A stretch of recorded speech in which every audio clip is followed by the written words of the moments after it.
We'll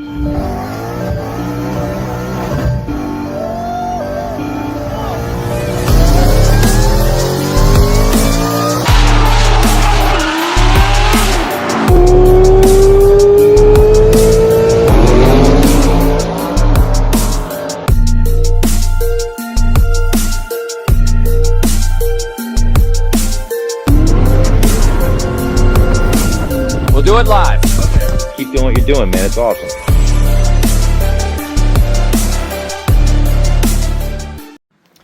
Hello. How's everyone doing today? Today we're going to talk about logging your boost. Now, a lot of people that have supercharged Mustangs, especially older ones, they're actually any Mustangs, let's be honest, 11 to 23, because they're MAF, math-based, they don't have an MAP, map sensor.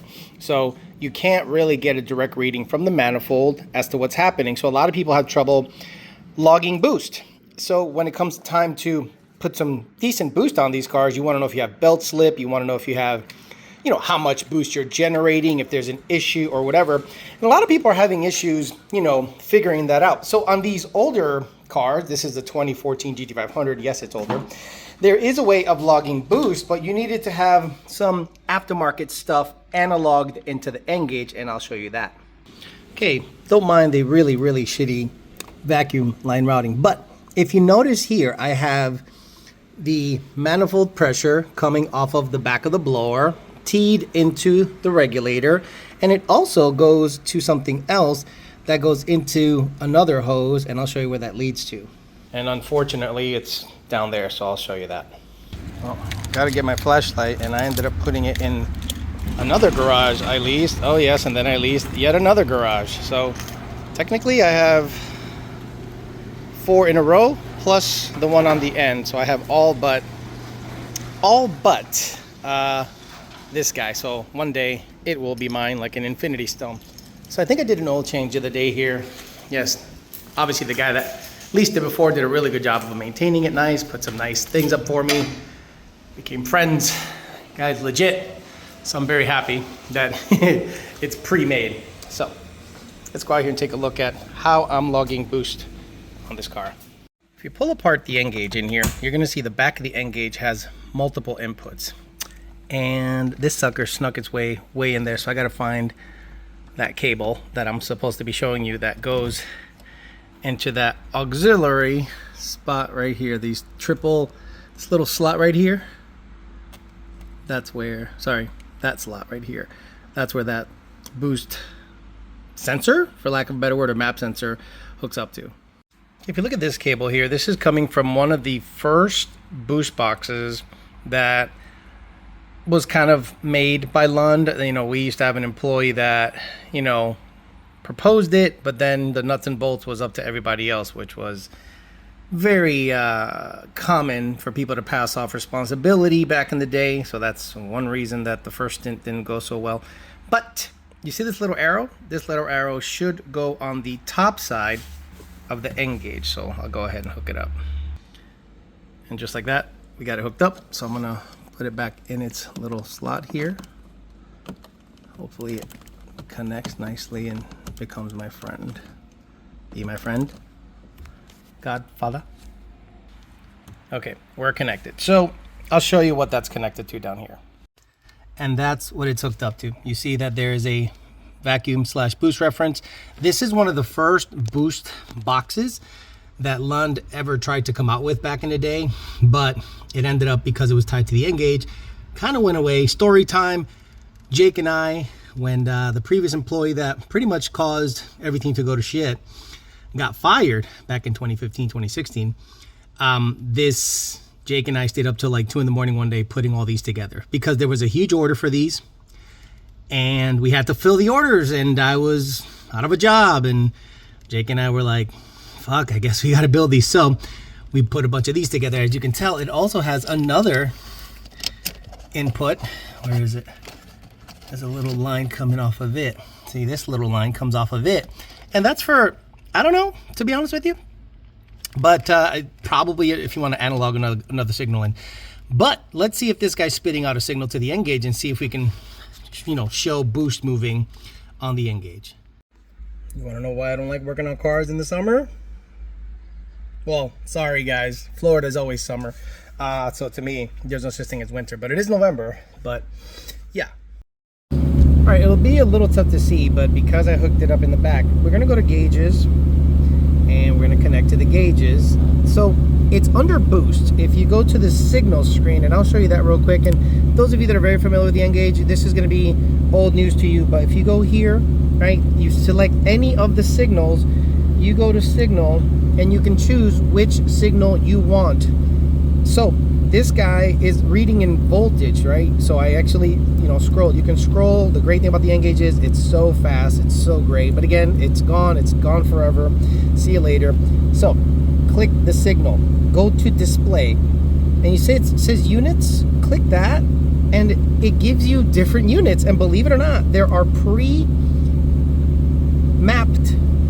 transfer functions for what you're seeing. And look at that, 0 to 5 volt signal for Lund boost plus sensor. So I'm hoping that this will turn it from voltage to boost, PSI. Okay, and we're gonna exit out, and we're gonna go to display, I think. Nope, exit out, go back to signal. Aha, so that should be vacuum. So I really hate to rev it here, but I'm gonna rev it here. See, it goes into boost. So there are ways of analoging boost into certain things.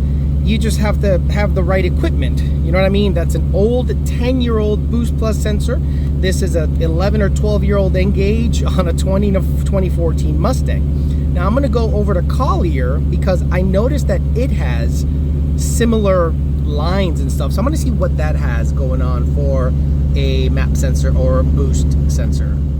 Okay, let's go over to this garage. So I have Collier's N-Gauge, Collier's key.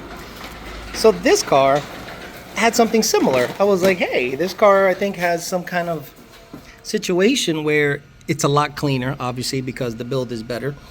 Because someone else built it. I suck. So we have a hob switch for the third fuel pump. We have a boost reference, but what I want to see is if there's yet another. Let me see. Oh, here we go. Boom, boom, boom. Look at that. Something goes. There's a T. Okay. And something goes in there. So let's see what's going on underneath and see what kind of boost measuring device is in Collier. Well, I'm stupid. It has a regular boost gauge. So, again, different ways of measuring boost. So this has a regular boost gauge, old school, which is kind of nice to see. So it's gonna start like crap. It's on C85 and it's hasn't started in a couple.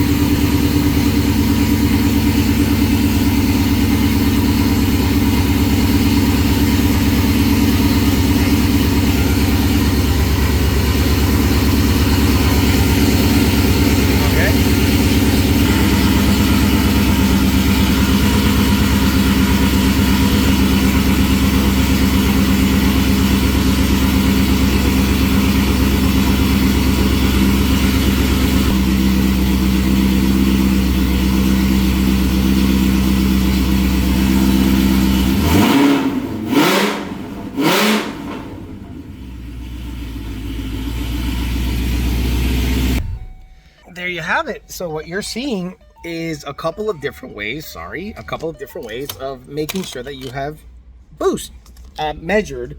This, I have an example of an old school car with a gauge.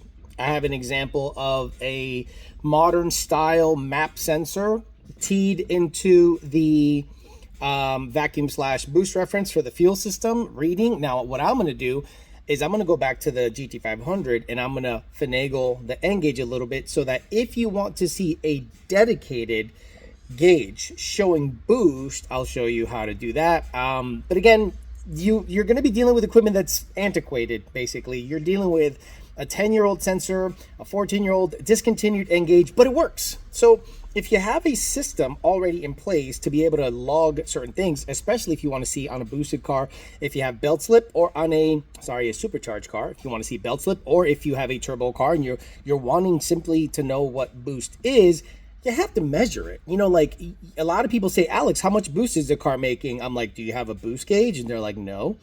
Do you have a Boost Plus box? No.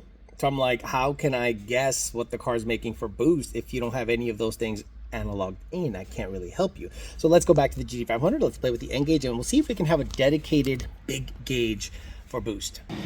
It's pretty, just has to get to the track. We just got to get her to the track already.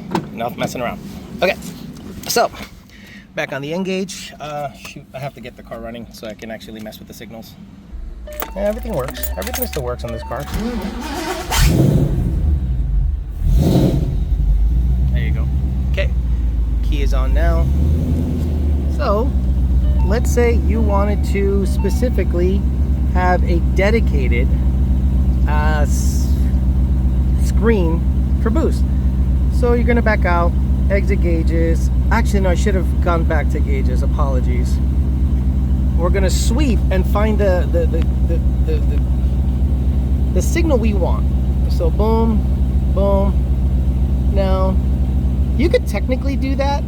Like technically you could have that as boost and then these gauges can sweep. Oh look, it's already pre-configured. See? So it's already there, but does it have like numbers? Oh yeah, it doesn't have any reference points, so it's silly. So let's do this. Let's, can I do anything? No. Display, unit boost, decimals, 2, low warning, high warning, maximum scaling. Let's do that. Okay, let's see what it says. Signal. Sure. I probably went somewhere I shouldn't have, but what are you gonna do? It, you know, what is happening? So I gotta figure that out. Display, low warning, high warning, minimum, maximum. Huh. Scaling. Yeah, I'm gonna leave that alone. So sorry, I keep going back to the. Let's make life easy. Let's scroll back and make this boost.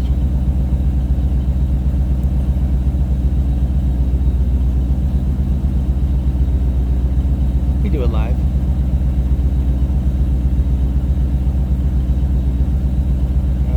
For whatever reason, my eyes can pick up. Oh, there it is. I saw it go by. Okay, so now you see this? We're gonna make, let's say, 2 pounds of boost. And then this guy will be 5 pounds of boost. Or does it need to be 5.0? 5.0, let me go back, backspace. 5.0. And this guy needs to be 2, okay. Backspace 10. And then 15. Backspace 1, 5. Oops, backspace 1, 5. And we're gonna backspace 20. And we're gonna, oops, Jesus. Sure. Let's go with this guy. It's got to be 20. Backspace 20. And this guy, I don't think this thing sees 25 pounds of boost at all, but let's do 22. Okay. So can I make this LED light up on a free rev? That's so cool. So when I go to 10 pounds of boost, this guy will light up. 15, 20, and over 22, it'll be way up here. Of course, it starts to surge like an asshole. Why? Because of this guy. Don't forget, it still has 2 throttle bodies there. It's settled down. So this isn't something we're going to ever support in the company, just because of what you heard right there. This just doesn't have the control system to be able to control those 2 throttle bodies properly. But what are we showing you today? We've shown you that you can absolutely, with antiquated equipment, analog boost like in real time. So this is cool because you could be rolling, and if you see yellow, you know you're 15. If you see red, it's hit 20, you know? So let's say you're in the middle of a wad hit and out of the corner of your eye, this thing drops off like, whee, and then it drops off to green while you're wad. You're like, oh, it's definitely belt slip. So one of those things you can do with antiquated old equipment that really will help you diagnose, data log, or it's just kind of neat to look at. You know, you shouldn't always ask, you know, what should I, there are options out there. There's tons of options. You just have to look, and I just showed you a option. You can grab any Lund Racing N-Gauge ever. You can grab a boost box that is out in the ether and use it on your Mustang. Actually, on anything, as long as it has an OBD2 port, anything forward, a proper 0 to 5 volt signal, and a proper boost reference. You can use this thing as a badass gauge. It is called the N-Gauge after all. So there you go. That'll be today's video, just showing you the options that there are out there, and to analog and to actually get some data off your vehicle that, you know, it's not super expensive. You just have to know where to look. Thanks for listening, guys. Talk to you later.